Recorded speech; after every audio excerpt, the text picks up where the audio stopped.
Bonjour, aujourd'hui on va développer la notion suivante. Quelle est l'importance de purifier ces maisons et quelle influence ça a? Alors, on commence.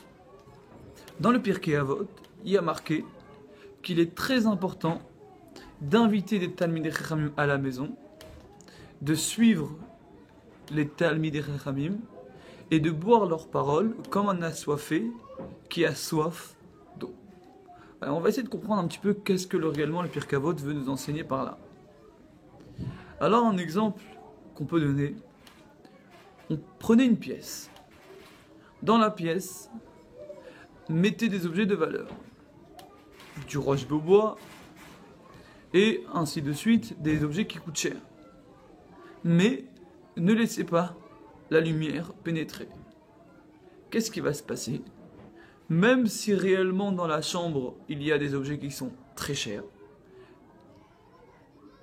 puisque la lumière n'est pas présente, donc je ne peux pas voir les objets de valeur, si c'est un cadre qui coûte très cher, si c'est un meuble qui coûte très cher, si c'est un diamant ou peu importe, même si normalement je kifferais rentrer dans cette pièce pour voir les objets de valeur, puisque la lumière n'est pas présente, tous les objets de valeur n'ont plus aucune importance et ça fait aucune différence entre une maison vide ou une maison remplie d'objets très, très chers. Pourquoi? Parce qu'en réalité c'est la lumière qui apporte le fait que tu peux voir et c'est grâce à ça que la dimension réelle prend sa forme. C'est grâce à ça que l'objet qui a de la valeur tu le vois donc tu l'apprécies. Des fois on peut rentrer dans des maisons qui sont belles, qui sont riches, où il y a des objets très chers. Mais on sait pourquoi. Quand on rentre dedans, on sent mal. On sent une angoisse. On se sent pas bien. Et pour autant, c'est une maison qui a beaucoup de valeur, qui a beaucoup d'objets de valeur. Et paradoxalement, des fois, on va rentrer dans des maisons beaucoup plus simples, beaucoup plus standards.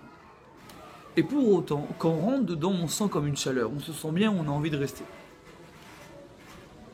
C'est quoi la raison?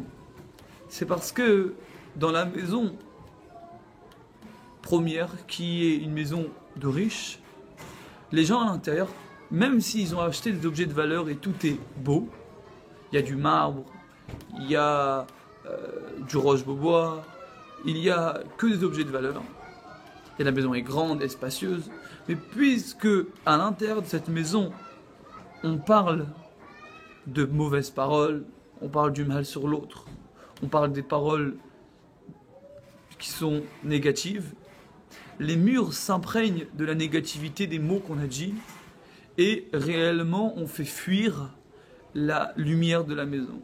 Et les murs s'imprègnent de mauvaises ondes et c'est pour cela que quand je rentre dans une maison qui est peut-être belle extérieurement mais qu'à l'intérieur des murs, à l'intérieur des meubles, des paroles malsaines ont été dites, des paroles du mal sur l'autre ont été parlées, de l'angoisse a été transmise. Quand je rentre dedans, l'angoisse est présente malgré qu'il n'est pas visible.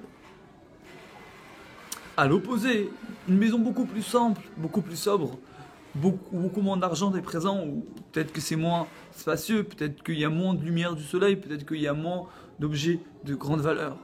Mais puisque les personnes à l'intérieur, ils ne parlent pas du mal de l'autre, les personnes à l'intérieur, ils donnent de l'amour à leurs enfants, les personnes à l'intérieur, ils donnent de l'amour à leurs conjoints, ça permet une union beaucoup plus forte et que quand je rentre à l'intérieur, je me sens bien. Et réellement, pourquoi est-ce qu'on nous dit qu'il est important d'inviter des personnes qui étudient la Torah à la maison? On ne parle pas de personnes qui connaissent intellectuellement, parce que le plus important dans la Torah, on le sait comme le Pirkei Avot le dit, c'est l'action, c'est le fait d'être en accord avec l'étude qu'on a appris. Donc cette personne-là, qui connaît beaucoup de Torah, et surtout qu'il agit en fonction de sa connaissance, et qui agit comme un Talmid Chacham, avec des bonnes midot, qui parle du bien des autres, qui parle de Dieu, qu'est-ce qu'il fait? Il, comme Moshe Rabbeinu, qui était le symbole du peuple juif, on dit qu'il y avait 2 cornes de lumière qui sortaient de lui et que personne n'avait la capacité de le regarder dans les yeux car la lumière était trop grande, et selon certains commentaires, il avait même besoin de mettre un voile sur lui, tellement sa lumière était grande, et qu'on dit que même son élève, Yehoshua ben Nun, sa tête rayonnait pas comme Moshe Rabbeinu, mais un peu moins. On donne l'exemple que Moshe Rabbeinu c'était le soleil, et que Yehoshua ben Nun c'était la lune. Donc en réalité, le Talmid Chacham, pas juste en connaissance, mais comme Moshe Rabbeinu, comme Yehoshua ben Nun, qu'ils avaient une conscience de Dieu hors du commun, et qui vivait comme la Torah le demande, le fait de sa présence chez soi fait pénétrer d'une dimension, d'une lumière pas physique, qu'on ne peut pas voir, bien évidemment. On va pas voir le Talmid Chacham, on va pas voir une lumière forcément, mais on va ressentir quelque chose, et le fait de le rentrer à la maison, de discuter avec lui des paroles de Torah chez soi, avec lui, ça amène une dimension plus profonde à la maison, où les murs ils vont s'imprégner de sa présence, et donc il va amener la lumière de Dieu chez soi, et à travers cela il va amener la vie à la maison et un bien-être. Les gens n'ont pas assez conscience que quand on parle de choses négatives chez soi, on amène une négativité à la maison. Quand un cadre où il y a des mauvaises informations transmises à l'intérieur de ce cadre, des femmes qui ne sont pas forcément habillées correctement, ou peu importe, et ben ça amène à la maison une mauvaise dimension à la maison, ça amène un mauvais esprit à la maison. À l'opposé, quand une personne s'efforce de mettre un cadre où il y a le kotel, dans le cadre où il y a un livre de Torah, où il y a un tzaddik, puisque le cadre, c'est chaque seconde qui se trouve dans la maison. Et quand moi, je vois le cadre, et ben, si j'ai fait quelque chose qu'il ne fallait pas faire, je regrette parce que je me dis, attends une seconde, ce cadre, il est là. Et il définit une dimension de spiritualité, de lumière, de sainteté à la maison. Qu'est-ce qui se passe? Eh ben, c'est comme une goutte d'eau qui est en continu en train de taper sur l'esprit de la maison. Et petit à petit, ça amènera une lumière plus profonde. C'est pour cela que c'est très important de mettre des cas de tzadikim à la maison. C'est pour cela que c'est très important de mettre des livres de Torah à la maison. C'est pour cela que c'est important de mettre des cours de Torah à la maison. Et tout ça, ça va amener quoi? Ça va, à force d'être présent, ça va amener une lumière. Et ça va faire en sorte que la maison, ça soit une maison de Dieu. Et après, dans le Pirkei Avot, on dit, et il faut boire les paroles des Talmidei Chachamim comme quelqu'un qui a soif. Ça veut dire quoi? Qu'est-ce que ça veut dire cette définition? Qu'est-ce que ça veut dire cette phrase? Les gens aujourd'hui cherchent à profiter de la vie comme tout le monde, c'est normal, c'est humain.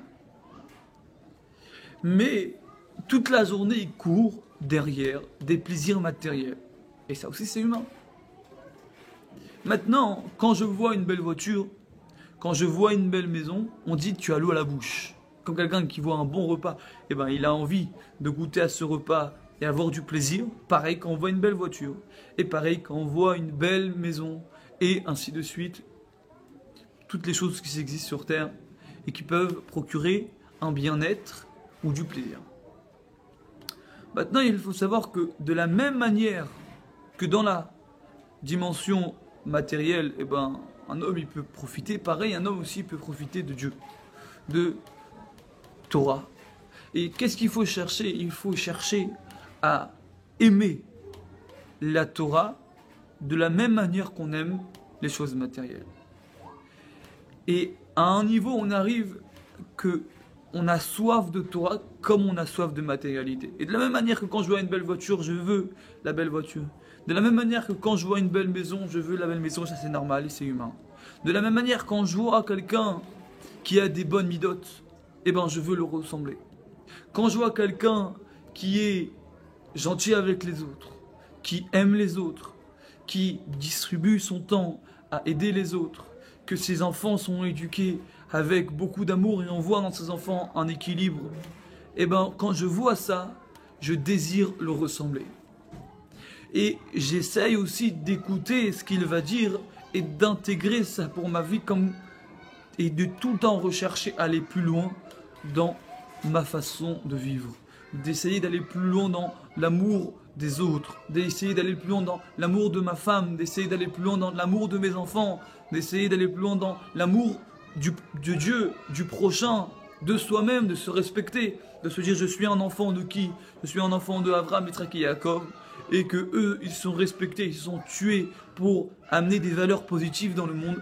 Pareil, moi j'ai soif de construire le monde, pas juste pour jouir personnellement et profiter de tout ce qui m'entoure, non. Au contraire, de chercher à avoir plus d'amour, que les gens m'aiment plus, que moi j'aime plus les gens, que moi j'aime plus ma femme et que ma vie, elle soit avec plus de valeur. Et tout ça, c'est à travers quoi? C'est à travers la Torah. Parce que la Torah, c'est pas juste des mots. Les gens ont l'impression que c'est des mots. Non, c'est pas des mots.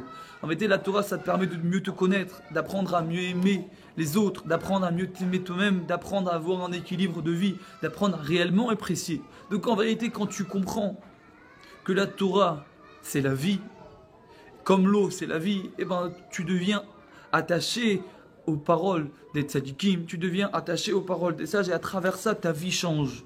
Et petit à petit, tu apprends à comprendre que la Torah, c'est ta vie, et tu deviens de plus en plus attaché à ce qu'ils vont dire, les sages, et à travers ça, tu évolues dans ta personnalité, tu évolues dans ton amour-propre, tu t'aimes plus, tu aimes plus les autres t'apprécient plus, et la vie est beaucoup plus belle. Donc, on fait un petit récapitulatif sur ce qu'on a dit. Pourquoi est-ce que le Pirkei Avot dit que c'est bien d'inviter des Talmidei Chachamim à la maison? C'est parce qu'en vérité, le Talmid Chacham représente la lumière, et en étant présent chez toi, eh ben, il amène une dimension plus profonde, une lumière. Et quand on a un cadre de Torah ou quand on a un livre de Torah des tzadikim, eh ben, ça a un impact très positif. Et pourquoi est-ce qu'à la suite on dit qu'il est bon de boire les paroles d'Talmidei Chachamim, quelqu'un qui a soif? C'est parce qu'à travers le fait que tu comprennes que la Torah c'est la vie, et que la Torah c'est l'autre, que la Torah c'est le plaisir, ben, tu vas chercher à tout le temps aller plus loin et écouter plus des paroles de Torah, à savoir plus que ce que Dieu il attend de soi, et petit à petit de te rapprocher de la vraie vie, de la vraie eau. Et Amen Kenny Ratzon, que ça amène à chacun un petit enseignement pour tous. Voilà, que des bonnes choses.